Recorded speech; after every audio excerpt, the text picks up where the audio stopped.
Hello friends, ચલો આજે panipuri flavour મમરા બનાવીએ. એના માટે ફુદીનાના પાન લીધા છે, એને ધોઈ કપડાથી કોરા કરી અને માઇક્રોવેવમાં સુકાવી લેશું, એટલે ડ્રાય કરી દેશું એકદમ.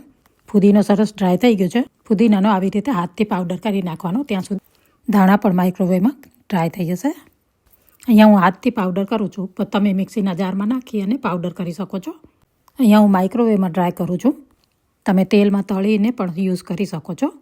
થોડા કઢી પત્તાના પાન પણ મેં માઇક્રોવેવમાં મૂક્યા છે ડ્રાય કરવા. ધાણાના પાનનો પણ પાવડર કરી દીધો છે. મમરાને ચટપટા બનાવવા માટે મસાલા રેડી કરીએ.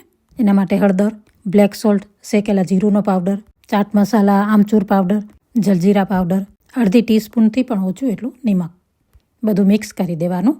અહીંયા મેં 200 ગ્રામ મમરા લીધા છે, એને ડ્રાય રોસ્ટ કરી દેવાના. પહેલાં આવા કુરકુરા થાય ત્યાં સુધી એને ડ્રાય રોસ્ટ કરવાના. પેનમાં 4 ટેબલસ્પૂન જેટલું તેલ નાખ્યું છે. એની અંદર અડધો કપ સિંગદાણા નાખી અને તળી લેવાના.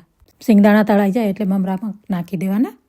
અને સેમ તેલ આપણે જે સિંગ તળ્યા એ જ તેલને યુઝ કરી લેશું. તેલને થોડું ધીમા તાપે મૂકી એની અંદર ફુદીનો, ધાણા અને કઢી પત્તાનો જે પાવડર કર્યો છે એ નાખી દેવાનો અને મિક્સ કરવાનો અને 20થી 30 સેકન્ડ સુધી ચલાવવાનો. પછી એ પેસ્ટ મમરામાં નાખી દેવાની અને મસાલો જે બનાવ્યો છે એ પણ મમરામાં નાખી દેવાનો. સાથે 2 ટેબલસ્પૂન સુગર નાખી દેવાની, એટલે આઈસિંગ સુગર, અને મિક્સ કરી દેવાનો. પાણીપુરી મમરા તૈયાર છે. આવી જાઓ.